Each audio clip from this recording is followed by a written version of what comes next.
Hello दोस्तों, नमस्कार। DK जनप्रिय 2 में आप सभी का स्वागत है। अगर आप हमारे चैनल पर नए हैं तो चैनल को लाइक और सब्सक्राइब शेयर जरूर करें। इनको डरना चाहिए कि अगर आज कॉकरोच जनता पार्टी ये कह दे कि सांप को अनफॉलो करो तो क्या हालत होगी। आज जो सरकार के पास हमारी बातें, हमारा दर्द नहीं पहुंच रहा, उसमें मीडिया का भी बहुत बड़ा रोल है। पेपर लीक एक समस्या है, दीमक है देश की, और सरकार कितना बड़ा एहसान करेगी कि वो पेपर लीक पे चर्चा कर लेगी। आपने उनकी भाषा में नहीं सुना कि हम हल निकाल देंगे, हम पेपर लीक रोक देंगे, नहीं, हम चर्चा कर लेंगे। अरे चर्चा हमने आपकी देखी है, समोसे के आकार से लेकर के चाय की कीमत तय होने की चर्चाएं भी हमने आपकी देखी हैं। ये सरकार चर्चा करेगी और हम बातों में आ जाएंगे। अब ऐसा होने वाला नहीं है। कॉकरोच पार्टी बनी क्यों थी? कॉकरोच किसने कहा था? हम खुद से बने थे कॉकरोच। यानी पहले आपने हमें हमारे बुरे हालातों पे लाके छोड़ दिया और अब आप क्या कह रहे हैं? You are cockroach. अब कॉकरोच जब भारी पड़ने लग रहा है तो आप कह रहे हैं चर्चा कर लेंगे। आज आपको पता है, जब दिल्ली पुलिस की इस बर्बरता की चर्चा सुप्रीम कोर्ट में हुई तो जो सीजीआई साहब हैं, जिन्होंने ये कहा था कि ये कॉकरोच है, उन्होंने कहा मेरे पास ये वीडियो देखने का टाइम नहीं है। यार एक बात बताइए कि हम न्याय के लिए कहाँ जाएं? कौन हमें न्याय देगा? अगर सुप्रीम कोर्ट ये कह देगा कि इन मुद्दों पे उसके पास टाइम नहीं है तो सुप्रीम कोर्ट किस लिए है? फिर हम किससे न्याय मांगेंगे? फिर आप कहते हैं नीट ठीक करा दिया। अरे नीट केवल सिंबॉलिक है। इस देश में अब समस्याएं एक नहीं 56 है। पेपर लीक अकेला नीट में नहीं है, एसएससी में हर साल पेपर लीक है, यूपीएससी में अलग तरीके की नौटंकी है कि ईडब्ल्यूएस सर्टिफिकेट कोई भी लगा के सिलेक्ट हो जा रहा है। जब ये समस्याएं 10-12 साल से आप सुन सुन के आहत हो गए, तब आपके दिलों में इतना गुस्सा पनपा है। सरकार चुनाव से पहले बता देती है कि हमारी सरकार बनेगी, हमने सर्वे करा लिया है। तुम 30 दिनों में इस आंदोलन का सर्वे नहीं करा पाए कि ये आंदोलन में युवा चाहता क्या है, क्योंकि तुम्हारा अहंकार, तुम्हारा ईगो बहुत बड़ा हो गया।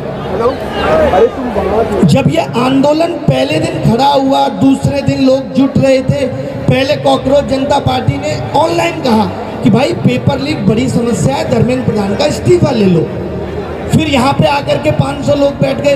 तब तक मंच पे कोई नेता नहीं आया था। आप सुनते हैं, आप सुनते केवल नेशनल टीवी मीडिया आज तक और एबीपी को है, और वो हमारा फीडबैक आप तक पहुँचने नहीं दे रहे। आज जो सरकार के पास हमारी बातें, हमारा दर्द नहीं पहुँच रहा, उसमें मीडिया का भी बहुत बड़ा रोल है। आज ये बात करते हैं अन्ना आंदोलन कितना अच्छा था, अन्ना आंदोलन में ये था, अन्ना आंदोलन जितनी भीड़ नहीं है, कुछ भी कहेंगे। अन्ना आंदोलन के टाइम पे मीडिया भी बताता था सरकार को कि आपके खिलाफ आवाज उठ रही है। आज मीडिया क्या बता रहा है? राजनीति हो रही है, राजनीतिक लोग आ रहे हैं। क्या एक बात बताइए, जब हम और आप वोट डालते हैं तो वो वोट 2 हिस्सों में बंटता है। एक सत्ता हासिल हो जाती है और एक विपक्ष बन जाता है। वो विपक्ष किसी ने यूं ही नहीं बना दिया, चाहे कोई भी पार्टी हो, वो विपक्ष भी हमारे आपके वोट से बना है। तो अगर विपक्ष हमारे पेपर लीक मुद्दे में साथ देगा तो ये राजनीति है। और उसको क्या कहोगे जो तुम हर पार्टी से जिसकी बुराई भी करते हो, हर दूसरे तीसरे महीने 4-5 एमपी एमएलए तोड़ के अपनी पार्टी में ला रहे हो, फिर कहते हो ये राजनीति नहीं है, ये बहुत साफ राजनीति है। कम से कम लोगों का जमीर बचाए जो लोग पेपर लीक पे बोल पा रहे हैं। इन्हें क्या देखना है? अरे आंदोलन में कौन कैसे नारे लगा रहा है, हम कैसे मान लें? क्या पता तुम ही 20 लोग भेज देते हो ऐसे नारे लगाने के लिए। कर सकते हो, कोई बड़ी बात है? जब तुम हम पे इतना अत्याचार कर सकते हो, लाठियों से हमारे पैर तोड़ सकते हो, तो क्या नहीं कर सकते हो? लेकिन तुम धर्मेंद्र प्रधान का इस्तीफा नहीं ले सकते। सोचिए, कॉकरोच जनता पार्टी अभी कुछ दिन पहले बनी है, लेकिन लोगों में रोष आया इनके एक स्पोक्स पर्सन के लिए, इन्होंने हटा दिया तुरंत। छोटी छोटी पार्टियां ये डिसीजन ले रही हैं ये नहीं ले पा रहे क्योंकि इन्होंने अपने आप को भगवान समझ लिया है। ये कोई गलती नहीं कर सकते, इनसे कोई गलती नहीं हो सकती। प्रॉब्लम इज दैट कि ये आज के इस युवा को समझ ही नहीं रहे। आज का ये युवा, ये जेनजी लॉजिक पे चलता है, इसको आप बहला फुसला नहीं सकते, इसको जवाब चाहिए। एक बच्चा घर से निकलता है बस्ता उठा के, पढ़ लिख के घर वालों के लिए कुछ करेगा, और आप उसके सपनों को सालों साल मारते रहते हैं, और फिर आप कहते हैं कि ये उम्मीद भी ना करे, ये आवाज भी ना उठाए। ये आवाज उठाए तो आवाज गलत है। इस देश में सब कुछ गलत है सिवाय इनके, बस ये सही है। ये जो कर रहे हैं वो सब सही है, ये जो बोलेंगे वो सब सही है, हम कुछ कहेंगे वो गलत है। कितना दर्द में दृश्य है, मैं देख रहा हूं यहां से। इतनी गर्मी में लोग सुबह से शाम तक बैठे हैं, इनको क्या फर्क पड़ेगा? जो थोड़ी गर्मी होके विदेश निकल जाते हैं, भारत का मौसम ठीक नहीं है, इनको क्या फर्क पड़ेगा? बहुत दुखद है। मैं आप सबसे बस एक ही रिक्वेस्ट करने आज स्पेशली आया हूं कि हम सबको ये लड़ाई, ये मुद्दा यूं ही दमन होते हुए नहीं देखना है। मेरी हाथ जोड़कर आपसे रिक्वेस्ट है कि इस मुद्दे से हल निकलना चाहिए। मकसद चर्चा में आना नहीं था कि 31 दिन से आप, हम सब लोग, तमाम लोग यहाँ अपना पसीना बहाया है, तो अब रिजल्ट निकलना चाहिए। और रिजल्ट की शुरुआत ऐसे ही होगी कि धर्मेंद्र प्रधान का इस्तीफा होगा। और क्यों नहीं होगा तो बताएं प्रधानमंत्री जी कि इसलिए नहीं होगा कि इसके पास मेरी व्हाट्सएप चैट है। आपको बताना पड़ेगा क्यों नहीं होगा। मतलब ऐसा नहीं है कि हमने आपको 5 साल के लिए चुना और आप 5 साल में कुछ भी करेंगे और हम आवाज नहीं उठाएंगे। आवाज उठना शुरू हो चुका है, लोगों के मरे हुए जमीर जाग चुके हैं, और अभी जिनके नहीं जाग रहे उनके भी जगा देंगे। आज आपने देखा होगा सुबह से ही मोदी जी के सेकंड हैंड ट्वीट आ रहे हैं। वो खुद नहीं कर रहे, बाकी के नेता कर रहे हैं। बाकी के नेता, अलग तरीके का कल्चर चल रहा है कि तू देख ले, तेरे से समझ जाए। रक्षा मंत्री करे, मैं देखता हूँ पेपर लीक क्या होता है, उसकी जिम्मेदारी अलग थी, लेकिन वो पेपर लीक देख रहा है। स्वास्थ्य मंत्री करे कि मैं मिल लेता हूँ।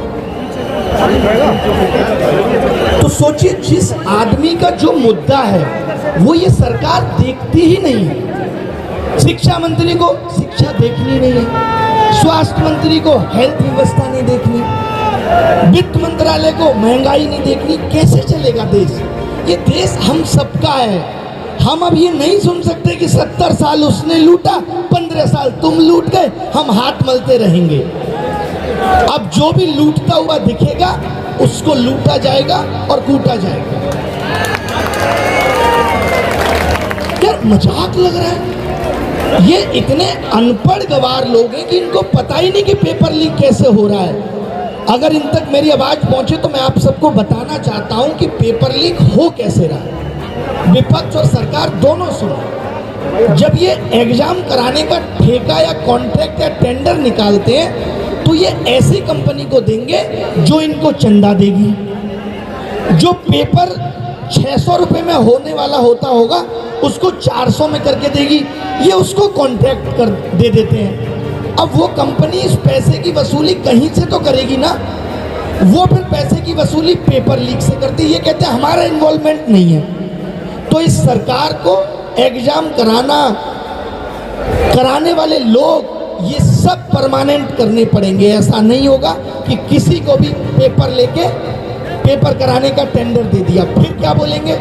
एक लाइन बहुत चल रही है, इस आंदोलन का मकसद ठीक नहीं है, इसमें वामपंथी लोग हैं, इसमें LGBT कम्युनिटी के लोग हैं। यार ये हमारी आपकी लड़ाई है नीतियों के खिलाफ। लड़ाइयाँ ऐसे लड़ी जाती हैं।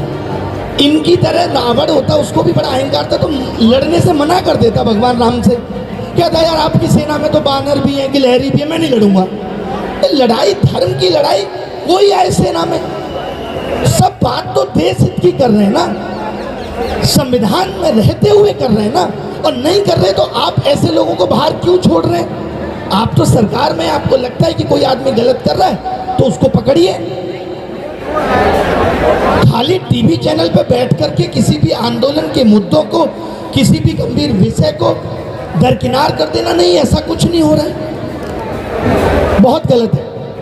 बाकी आप सब लोगों में बहुत हिम्मत है, मैं आपकी हिम्मत को दाद देता हूं कि इतनी गर्मी, बारिश, इतनी लाठियां खाने के बाद आप थमे नहीं। वरना इस देश में पिछले 10-12 साल में खूब बेरोजगारी बढ़ी, खूब चंदा चोरी हुआ, इथेनॉल पे लोग चिल्लाए, लेकिन सब सोशल मीडिया पे चिल्लाए, चाहे वो विपक्ष हो या कोई और पार्टी। कोई छोटी सी भी लंबी आवाज 24 घंटे भी नहीं उठा पाया, और आपको आज 35 दिन होने वाले हैं। सलूट है आप सबको कि आपने पूरे देश को आईना दिखाया है कि हम फटेंगे नहीं, तब तक फटेंगे नहीं, और जब फटेंगे तो फिर फाड़ना भी जानते हैं। कमाल कर दिया। तो हम सबको इन सब ताकतों के खिलाफ भी लड़ना है, क्योंकि असली देश विरोधी ताकतें ये हैं जो देश का भविष्य युवाओं में नहीं देख पा रही हैं। आज इंजीनियर्स बाहर घूम रहे हैं, ये कहते हैं एंटरप्रेन्योर बनो, एंटरप्रेन्योर बनो। क्या हर आदमी, एक किसान जो दूसरे की खेती पे किसानी कर रहा है, उसका लड़का एंटरप्रेन्योर बनने के बारे में सोच सकता है? कितने लोग देश में एंटरप्रेन्योर बन जाएंगे कि साहब एक आदमी MBA करके चाय बेच रहा था, सफल हो गया, अब सब चाय बेचेंगे, तो पिएगा कौन? चाय बेचने से तो मेरे को इतनी प्रॉब्लम है, मैं बता नहीं सकता आपको। तो हर आदमी इस देश में एंटरप्रेन्योर नहीं बन सकता। आज आप एक बात बताइए, आपने किसी किसान को किसानी करते हुए क्या आपने देखा कि वो बहुत सम्मानपूर्वक जीवन जी रहा है, जिसपे थोड़ी जमीन है? नहीं, वो कहता है कि बच्चे निकाल लेंगे, बच्चे पढ़ लिख जाएं। क्या अगर हमारे देश की हालत यही रही कि किसान को हम अच्छा जीवन नहीं दे पा रहे, तो कल को अन्न कौन उगाएगा? डर इस बात का है, डर इस बात का है कि इस पेपर लीक के जरिए जो सिस्टम में, सोचिए आज लोग इतनी बर्बरता कर रहे हैं, जो कल को पैसे दे के पहुंचेंगे, फिर वो वहां जाके करप्शन करते हैं, फिर हम कहते हैं देश में भ्रष्टाचार बहुत है। उस भ्रष्टाचार की शुरुआत तो पेपर लीक से ही हो जा रही है। तो हम सबको इन भ्रष्टाचार और भ्रष्टाचारियों के खिलाफ इस आवाज को बुलंद करते रहना है और लड़ना है, और उसकी पहली जीत यही होगी कि धर्मेंद्र प्रधान अब शिक्षा मंत्री नहीं रहेंगे। बस ऐसा नहीं है कि उसके बाद आवाज उठना बंद हो जाएगी, आवाज तो उठेगी। ये क्या कर रहे थे अब तक? नैरेटिव चला के इनका IT सेल हर मुद्दे को डाइल्यूट कर देता था, लेकिन कॉकरोच जनता पार्टी 4 दिन में जो बनी, वो इनके IT सेल पे इतनी भारी पड़ गई जिसको ये समझ ही नहीं पाए। इनको डरना चाहिए कि अगर आज कॉकरोच जनता पार्टी ये कह दे कि सांप को अनफॉलो करो, तो क्या हालत होगी। तो मेरी आप सबसे विनती है, और सरकार से भी विनती है, कि आपने बहुत दिन इग्नोर कर लिया, आपने बहुत दिन नज़रअंदाज कर लिया। अब वक्त है इस देश की युवाओं की आवाज़ को सुनने का। अब वक्त है देश के भविष्य की आवाज़ को सुनने का। और ये कोई बहुत बड़ी बात है भी नहीं जो हम मांग रहे हैं। हम यही तो कह रहे हैं कि अच्छी शिक्षा दो, हमें अच्छा रोजगार दो। हमारे पास इतनी फुर्सत नहीं है कि हम तुम्हारे मसलों में उलझेंगे, लेकिन जब हमारा मसला नहीं सुलझेगा तो हम अलग लेवल पे भी उलझेंगे। चले, बहुत अच्छा लगता है आप सबके साथ, आप सबको देखते हुए, इस हिम्मत को देखते हुए मैं सल्यूट करता हूँ। आप बहुत अच्छा करें जीवन में, बहुत आगे जाएंगे, हिम्मत रखिए। हर एक अच्छा आदमी जिसका दिल सच्चा है, वो सब आपके साथ खड़ा है। Thank you very